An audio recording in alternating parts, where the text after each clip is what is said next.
on to our next speaker, who is Dr. Brian Koffman. He is the co-founder and the executive vice president and chief medical officer of the CLL Society. He has done more for educating CLL patients than any other person that I know.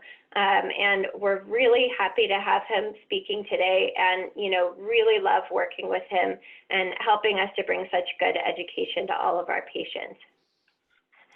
Well, Dr. Stevens, thanks so much for that kind introduction. And this has been a great learning opportunity so far. And I'm lucky that I get to do a lot of these, and I always look forward to Huntsman, and hopefully next year we'll be able to do it live. But the presentations have been clear and succinct, and there's a lot of questions coming in. I remind people to get your questions in, and we look forward to answering them.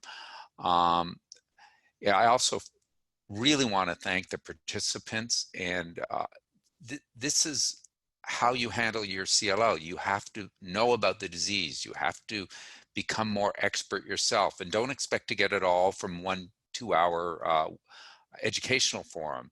You go over it again and again, and you become more and more expert, and you have experts on your team, like the team at Huntsman, helping you, and you're going to get the best possible care. There is unequivocal evidence that people who are involved in their care live longer, and people who help their doctors with their decisions live longer, and people who see experts live longer.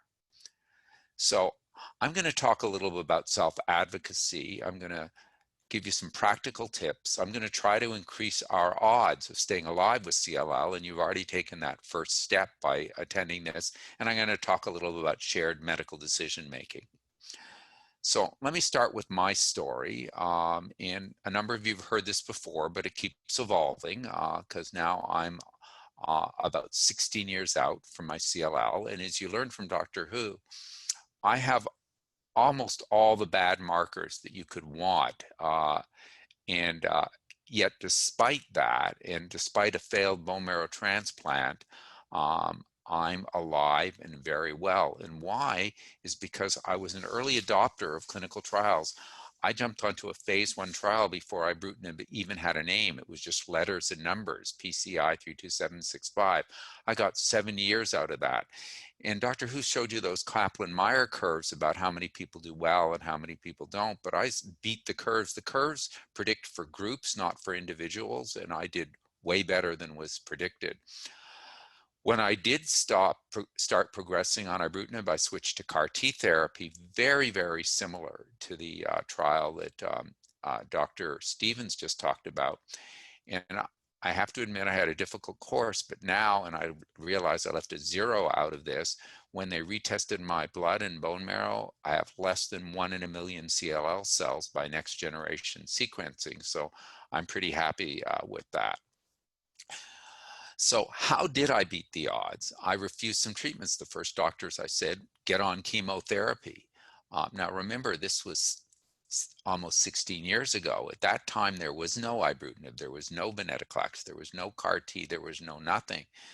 But I had a sense that chemo wouldn't work for me, and with my markers, it probably wouldn't. So I looked around, and that was only by getting smart, by getting other experts on my team. I put my healthcare team together. I became my own advocate. I enrolled in trials, and I fought to get my therapies paid for. And that's not always easy. I began giving forward, and please take a look in the mirror here if you haven't seen this slide before. I think you'll find I'm one of the most empathetic doctors around, because I've been on both sides of the stethoscope over the years. So the CLL Society is the nonprofit that my wife and I founded to gather the best possible resources for patients and disseminate that information through our website and through programs like this. And I'll list some of the other programs that we have. This is our website here. There's Jay Baruchel, How I Tamed My Dragon guy, doing a kind of an introduction for us, which is kind of fun to watch. And we're constantly updating 2 or 3 new articles a week. Our motto is smart patients get smart care. Among the things you'll find on our website is talk about putting your team together, a glossary, acronyms, and abbreviations. We have a spreadsheet to follow your lab results. The trend's your friend. You don't want to make a decision. And we have a list of CLL experts that include the doctors from Huntsman. Our programs, we have 38 support groups. And normally, if we were meeting live, you'd be hearing from the local Salt Lake City group. But if you go to our website, you'll find out the information and the contact there. And now they meet virtually, and it's a really strong group, and I highly recommend it. We also have we normally do these educational forums locally, but we're doing them virtually now, and we're redesigning them. So exactly how that works, we don't know yet.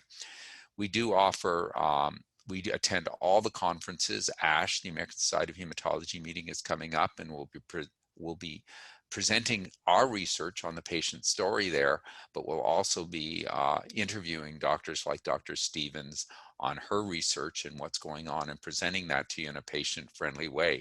You have the ability to ask questions to a doctor, a pharmacist, a lab scientist, a palliative care doctor.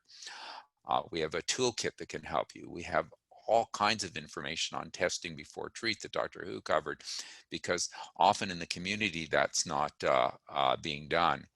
And we even have a program that's still open. We are distributing KN95 masks to vulnerable CLL patients and their caregivers.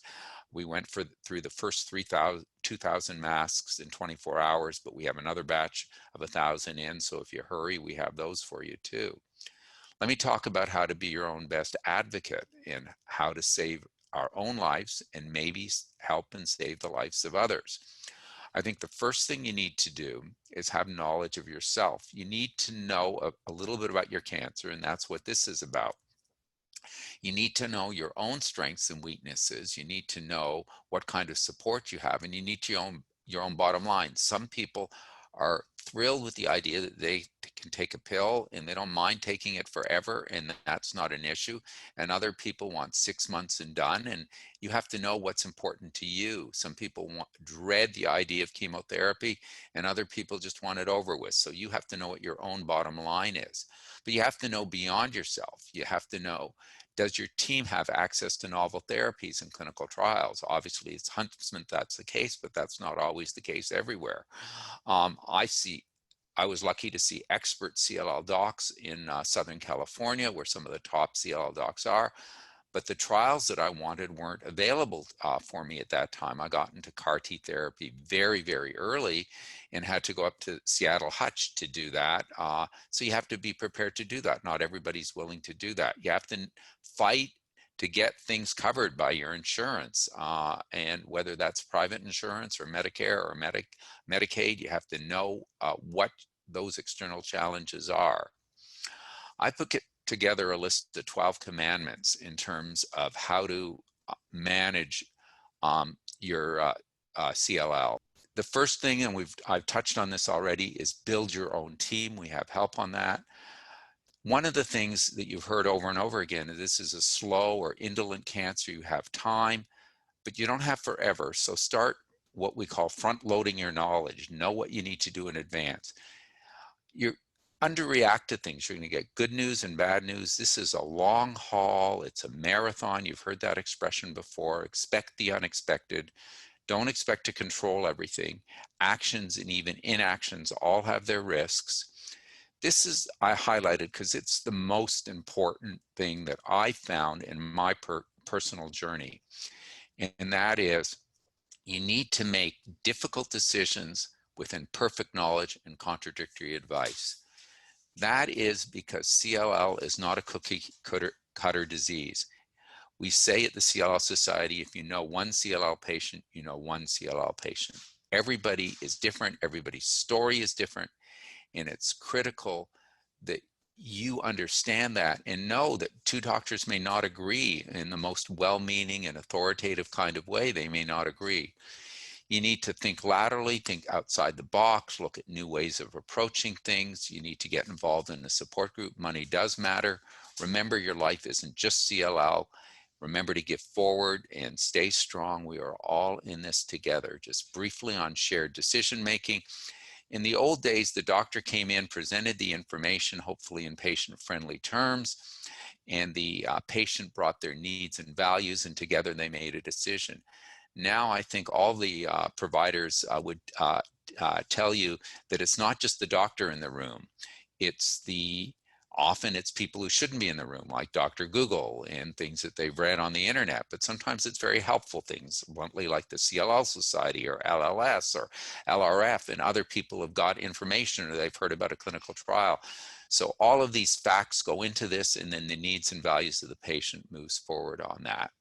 So I hope I've covered the learning objectives, learned some practical tips on self-advocacy, done some things that I think increase your odds of staying alive with CLL while helping others, and touched a little bit on shared decision making.